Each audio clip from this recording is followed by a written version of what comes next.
Hello my dear souls, welcome back to my channel. कैसे हैं आप लोग?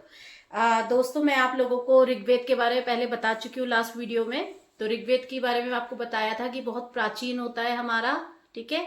तो इसकी डिटेल में सारी आपको मैक्सिमम दे चुकी हूँ। और इसके बाद मैं आज आपको बताने जा रही हूँ सामवेद के बारे में। तो सामवेद के बारे में बताने से पहले मैं आपको इन दोनों को अर्थ के साथ बताना चाहती हूँ। तो सामवेद का जो अर्थ होता है उसमें से साम लेते हैं पहले। साम का अर्थ होता है हमारा गान यानी कि म्यूजिक, और वेद का अर्थ होता है हमारा ज्ञान। तो साम का मतलब मैंने बताया आपको गान यानी कि म्यूजिक, और वेद का अर्थ मैंने आपको बताया है ज्ञान यानी कि नॉलेज, ठीक है।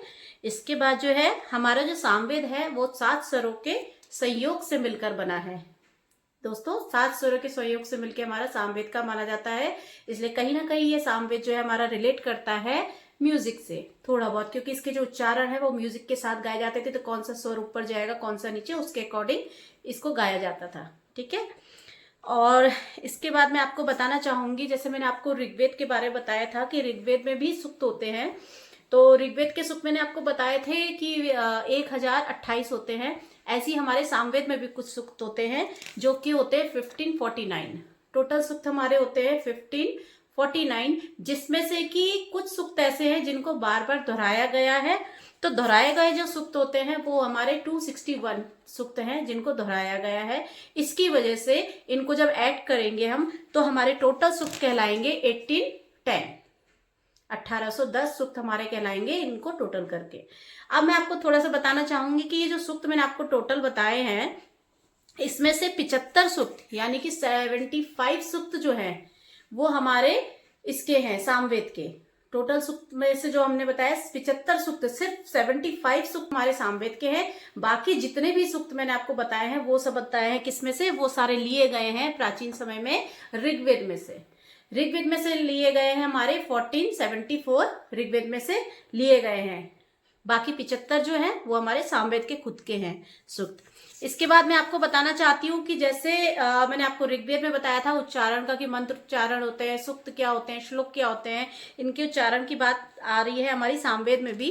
तो मंत्रों का जो उच्चारण का एक समय होता था दोस्तों, ऐसे नहीं कि कभी भी मंत्र पढ़ लिए गए, ऐसा नहीं होता था। बहुत शुद्धता के साथ बहुत अच्छे तरीके से इसको किया जाता था। मंत्र उच्चारण का एक समय होता था। वो समय कब होता था? प्राचीन समय में हमारे यज्ञ होता था जिसे हम कहते थे सोम यज्ञ। सोम यज्ञ का समय होता था, उस टाइम पे हमारे मंत्रों का उच्चारण किया जाता था स्वरों के साथ। जैसे मैंने आपको 7 स्वर बताए हैं उसके ही तरीके से हमारे उच्चारण होते थे। तो ये जो मैं आपको बता रही हूँ सोम यज्ञ, ये सोम यज्ञ बहुत पवित्र होता था और ये हमारी प्रकृति को शुद्ध करने के लिए किया जाता था, जिससे कि वातावरण हमारा शुद्ध हो, पॉजिटिविटी आए पूरे वातावरण में। इससे बहुत सारे फायदे होते थे, रोग तक सही होते थे, काफी लोगों के रोग सही होते थे, क्योंकि प्राकृतिक अगर जो वातावरण है वो शुद्ध होगा तो रोग भी अपने आप ही दूर हो जाते थे।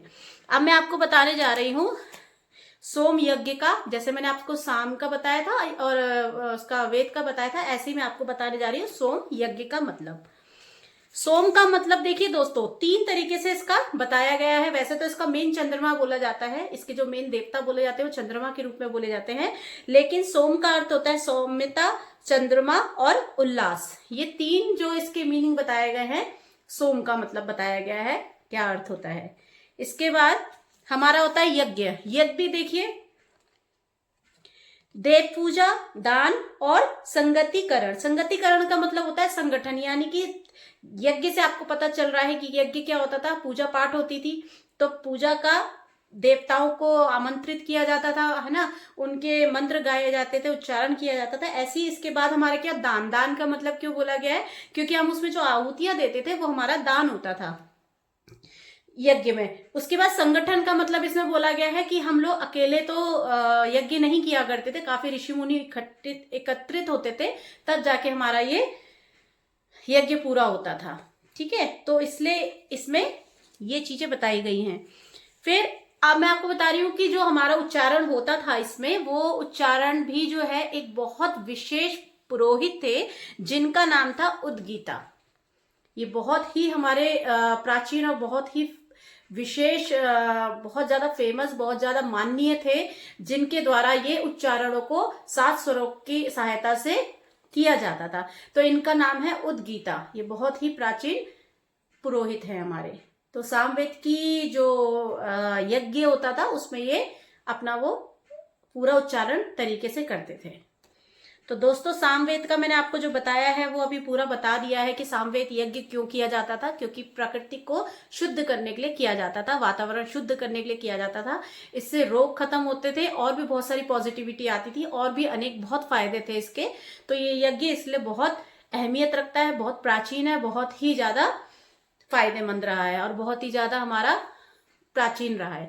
तो इसको पहले के लोग इसी तरीके से ऋषि मुनियों के द्वारा किया जाता था। तो दोस्तों थैंक यू। ये सामवेद की नॉलेज मैं आपको इतनी दे पाई हूँ, और भी अगर होगी तो मैं जरूर आपको इसके आगे बताऊंगी। बाकी आपको मेरी वीडियो अच्छी लगी हो तो प्लीज सब्सक्राइब करिएगा, लाइक करिएगा, शेयर करिएगा। Thank you so much. Next video जो है मैं आपको दोबारा बनाऊंगी तो मैं आपको जरूर शेयर करूंगी। Thank you.